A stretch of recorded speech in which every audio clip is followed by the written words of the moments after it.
Kentucky Senator Rand Paul, who we've had on here many times on Rising, appeared on Tucker Carlson's Twitter show yesterday and discussed his never Nikki moment. It gets to me when I see people who I think care more about the borders of Ukraine than they care about our own southern border. And I see these people every day because they're the entire Democrat caucus up here, but they're half of my caucus. Half of my Republican caucus is, as we speak, ready to sell out, and they're ready to sell out fake border reform in exchange for what they really want, which is to send more of your tax dollars to Ukraine. I think Nikki Haley fits right in that camp. I think she's from the McConnell, Dick Cheney wing of the party, and this is the antithesis of everything I believe in. I've spent a few years trying to promote the ideas of liberty. There is a wing of the party that believes in that, and I wanted to make sure anybody that follows what I do knows that there's no way, shape, or form I could support Nikki Haley. Senator Rand Paul also accused Dr. Anthony Fauci of enriching himself during the pandemic, lying to Congress, and said Fauci deserves to be in prison. We're not sure that Anthony Fauci's not still being paid. We've asked whether he's being paid, and we've asked who's paying for his security. We do know that when he was active, he made between him and his wife was in charge of ethics. So if there was ever a problem with Anthony Fauci not being ethical, his wife would review the ethics, which I'm sure she was sure to tell him that if he was doing anything unethical. But their combined salary is about $800,000. His wealth went from $7 million to $12 million during the pandemic. He got $1 million prize from a private foundation. What kind of person, civil servant's allowed to take $1 million prize? Did anybody investigate whether the foundation has anything to do with pharma? We now have money going from the vaccine manufacturers to NIH. Anthony Fauci lied to Congress, and the bottom line is he deserves to be in prison. If he'd have been a Trump supporter, he'd have been in prison long ago. So I think the Never Nikki movement, of which there are a number of Republican officials, including Rand Paul, Thomas Massie, Chip Roy, the more libertarian or non-interventionist wing of the conservative movement, should be satisfied that I think New Hampshire is going to be her best showing. Remains a open question whether she gets a seat on the Trump ticket, as some people think, but Trump's been spending a lot of time with Tim Scott, so maybe he's leaning more in that direction. But it goes to show the sincere difference of opinion on a lot of issues, but including foreign policy that divides the Republican Party. Nikki Haley very much hailing from the kind of Bush neoconservative side of those things, which is not where Rand is and where Trump is and some others.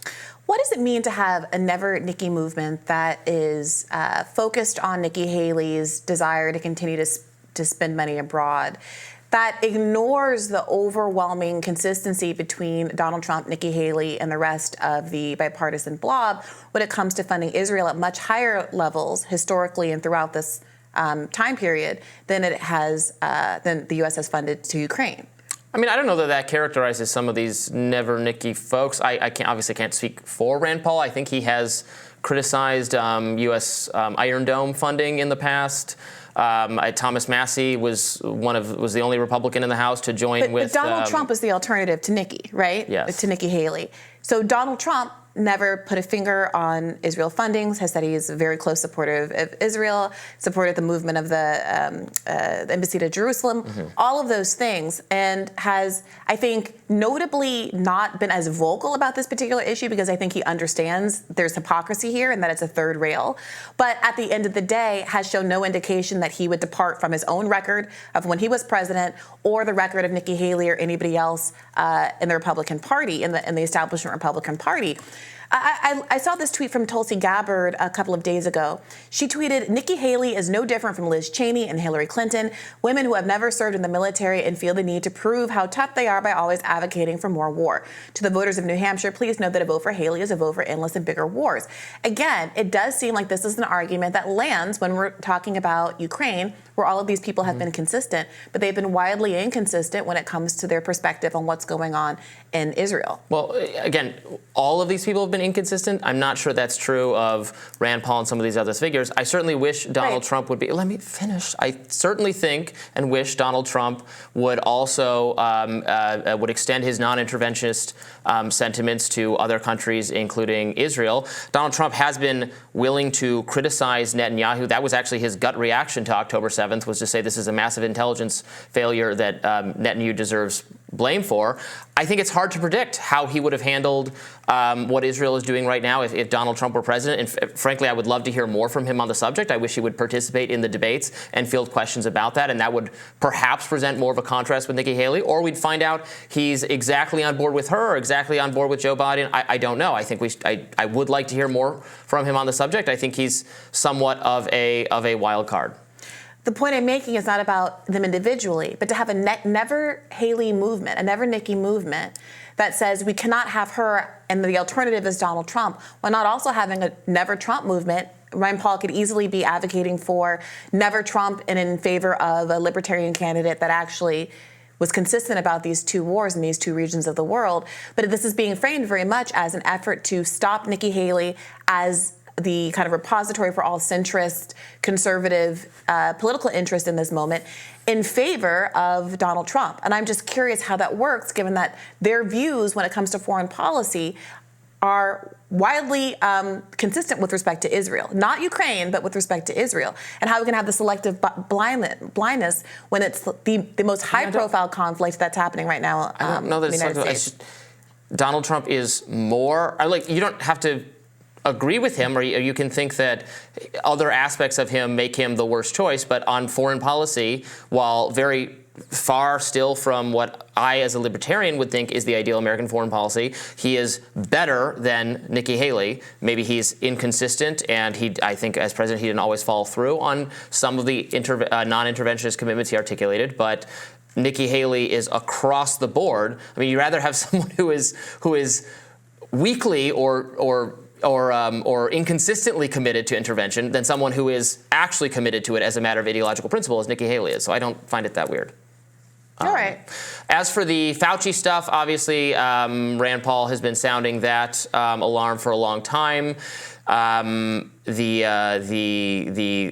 lying to Congress charge, which I think is very serious and gets more and more plausible the more we learn about, Fauci famously trying to split hairs over what counts as gain-of-function research, saying we didn't fund it in Wuhan, that never happened. And as we continue to process more and more information about exactly what research they in fact did seek funding to do, everything they tried to do. So if you're being... the best you can say, I think, for Fauci at this point is that he genuinely didn't know. He claims, he signed off on all these gain-of-function projects that during the ban that were consistent with the exception that was allowed by law. He can't remember what he approved and that sort of thing.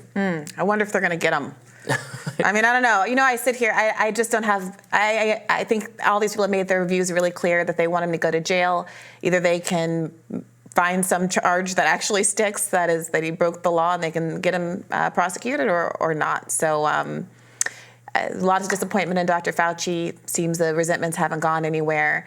It seems a little bit, I got to say, coming back to the first issue, a distraction where there's actual action to be taken on whether or not America sends more $1 billion of aid packages out the door under a bipartisan consensus under the Biden administration and likely under the future Trump administration, because that's what happened under the last Trump administration. But they're trying to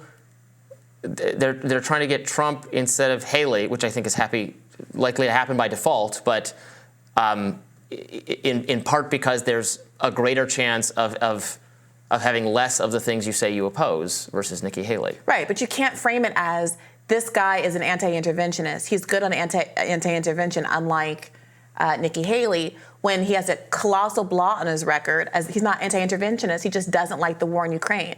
And that's what's dangerous, because there's a genuine populist movement of people who are anti-interventionist, and there's candidates out there that could be getting support from loud voices like Rand Paul or Tulsi Gabbard or others who would actually, in principle, look at whether or not we need to spend billions of dollars creating massive unrest in regions on the other side of the world that can draw us into World War III.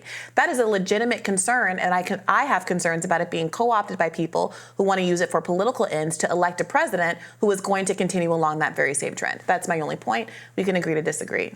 All right. Stick around. Go ahead. I would just say they're using it again. It was a never. When Rand Paul declared that, he declared it, frankly, at a time when there were other Republican candidates still in the race, Ron DeSantis, Vivek, et cetera. It is a crusade against one specific candidate who there is a guarantee will be the most hawkish and most interventionist at all. Is that clip old?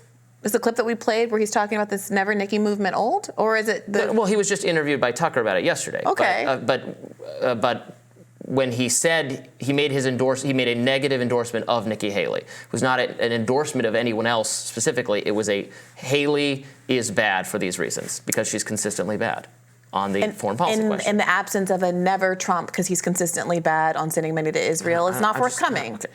But less bad than Haley. All right. Well, that's something that would be bad. a more honest statement that says Donald Trump has also failed in these ways. All right. More Rising for you right after this.